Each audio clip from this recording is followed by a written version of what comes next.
A UN judge has been convicted after forcing a woman to work as a slave. Lydia Mugambe, also a High Court judge in Uganda, was found guilty of conspiring to facilitate a breach of UK immigration law, forcing someone to work and conspiracy to intimidate a witness. The woman was genuinely shocked she had committed a crime. Take a look at her arrest. So unfortunately I'm going to have to now arrest you on suspicion of keeping somebody in slavery and servitude under the Modern Slavery Act. So you don't have to say anything, but it may harm your defence if you do not mention when questioned, something which later on in court. Officer. Anything you do say may be used as evidence. All right. Sorry? I am a judge in my country. I even have immunity. I am not a criminal. You've got immunity in this country? Yes. I have a diplomatic passport. You're a diplomat? Yes. So we'll need to see that then. Yes. And then we'll need to speak to the embassy if you are a diplomat. I came here as a student. I don't need her to work for me. I didn't come with her. She asked me because she has worked at my home before. She asked me. Gasps were heard from the public gallery as the verdicts were given, according to the BBC. The court was then cleared as Mugambe apparently felt unwell.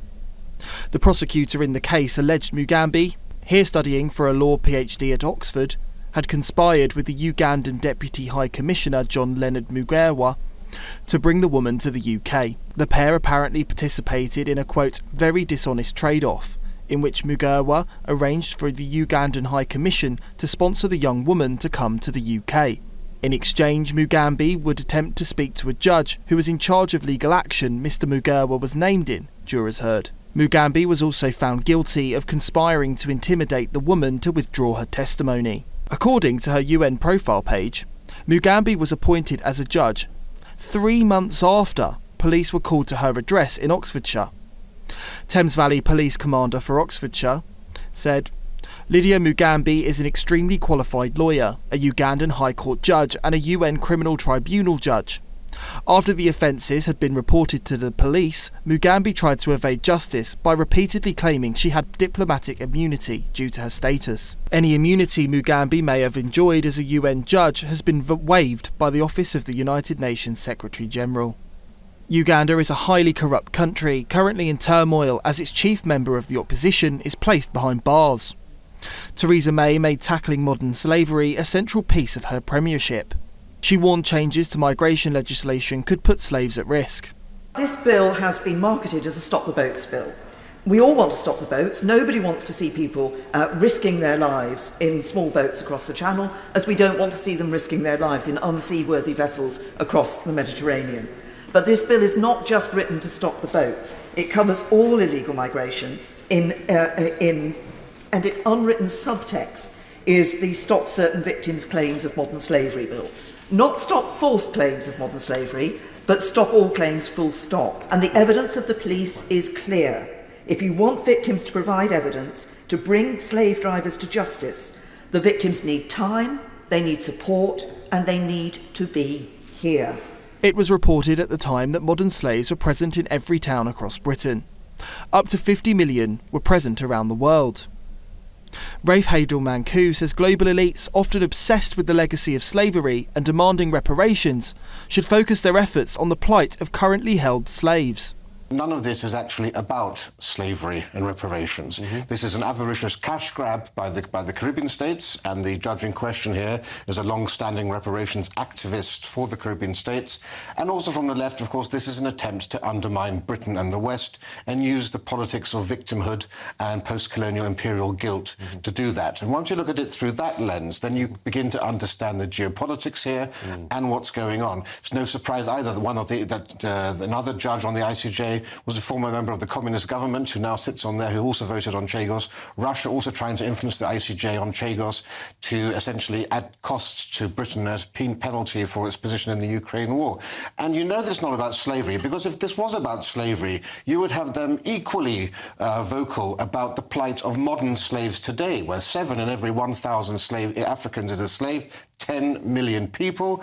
The CNN reported that hundreds of slaves are sold every week in Libya. There are 800,000 slaves in Cameroon. So where are these people protesting outside the high commissions of Niger, of Nigeria, outside the Sudanese embassy? The fact that they are more concerned about the plights of people 200 years ago rather than those people we can save today speaks volumes about all of this.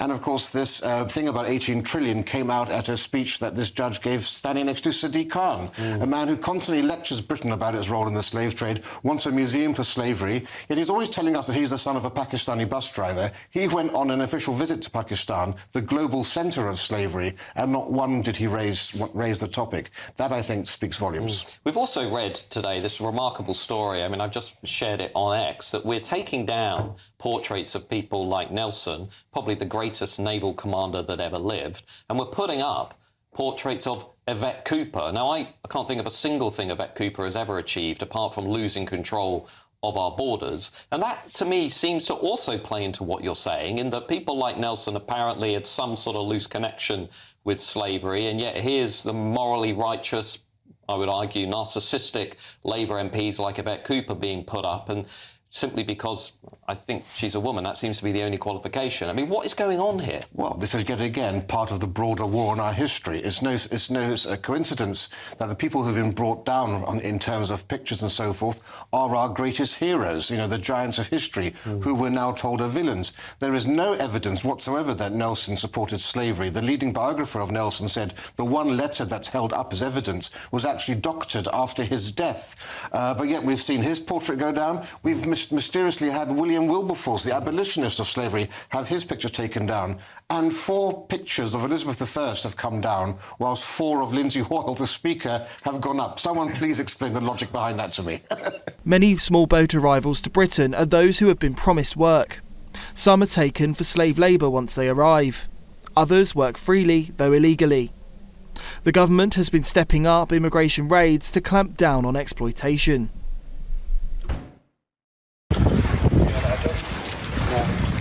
Under the cover of darkness, immigration officers and police move into this large agricultural business in North Wales. No one up there? No, I'm in touch. They're on the hunt for immigrants working here illegally. And it doesn't take long to find their first suspect. On you now.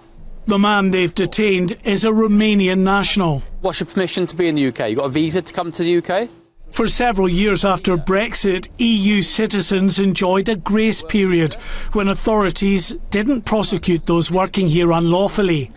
But now, if they breach the rules, they're treated like any other illegal immigrant. What visa have you got? Work visa?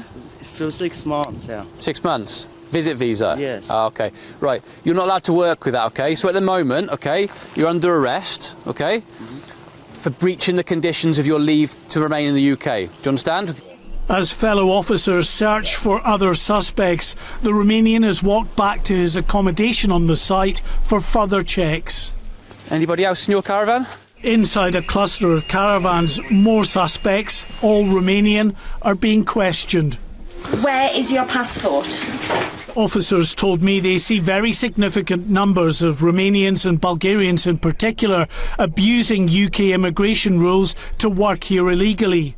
An increasingly popular means of arrival is through the common travel arrangement with Ireland, and some of those detained here may well have come through that route. We've got individuals that we've got a trace of them exiting the country. We've got no trace of them coming into the country. So we haven't bottomed that out yet, but what we found in the past is that they will have come through Ireland and then through the common travel area, you know, avoiding the controls. In nearby offices, another group of Romanians are being questioned. Although the Home Office was unable to provide us with a detailed breakdown of the number of EU nationals arrested on immigration offences over the past year, this enforcement team told me it's definitely on the rise, and many are coming through Ireland. Not just the EEA nationals that are going through Ireland, it's other foreign nationals, because it can be like the back door into the UK. So you've got the small boats where people are coming in illegally. You've got other clandestine that are coming in the back of lorry, but obviously there's the abuse of the CTA as well. Many others are simply arriving on tourist visas and then finding employment in breach of the law. As officers questioned the suspects with the help of interpreters over the phone, it quickly becomes apparent why some are willing to take the risk. Okay, so how much do you get paid? 1,000 a week. £1,000 per week. For those employing illegal workers, these enforcement raids can be very costly indeed, with fines of up to £45,000 per illegal worker. Yet right across the country, thousands of employers continue to flout the law. Since Labour came to power, immigration enforcement raids have increased by more than a third over the same period the year before. But despite more than 3,000 arrests over the past 6 months, it's still only a tiny fraction of the number of illegal immigrants here, with unofficial estimates putting that figure at more than 1.5 million. Mark White, GB News, North Wales.